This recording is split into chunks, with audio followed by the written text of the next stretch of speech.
Reuters Econometer forecasts that South Africa's economy is in fact contracting and that things may be worse than predicted. The biggest culprit is a surge in load shedding in recent months. Our business reporter Ntokozo Khumalo unpacks threats to the GDP growth and what steps to take to lessen the risks of another recession. Let's take a look. While South Africa's GDP saw a 1.6% increase in the third quarter of last year, headwinds continue to stifle economic growth, with expectations that fourth quarter data may signal a recession. Peter Worthington, senior economist at Absa Corporate Investment Banking, says they are forecasting a GDP contraction in the fourth quarter of 2022 and more of the same for the first quarter of 2023. So there's potential for both positive and negative surprises here. Unfortunately, we're also looking at a marginal GDP contraction in Q1. And so in essence, we would have a technical recession there.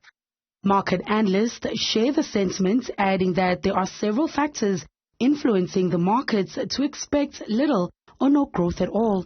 I don't think that there's going to be anything hugely optimistic there.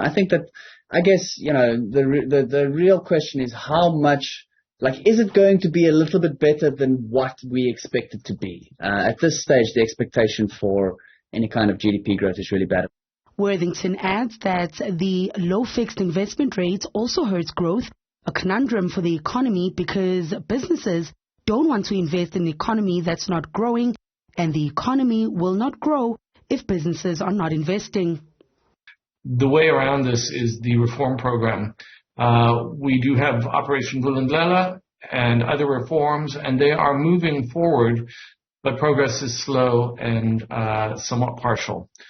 So I think we need much faster implementation of the reforms to create the right operating environment for businesses under which they will open their wallets and invest for expansion within South Africa. Load shedding is also taking a large chunk of the country's economic growth, with Reserve Bank Governor Lessen saying that the country could have achieved 2.3% growth this year were it not for load shedding. Instead, economic growth is now forecast to dwindle to 0.3% from 1.1% last year. And what it means is when the economy grows, let's say 1.5%, employment would only grow around 1%. That's a problem because our population growth rate is around 1.6, 1.7% per annum. And so in essence, unless we have the economy sort of growing at around 2.5% or more, we're very likely to see the unemployment rate trend up over time.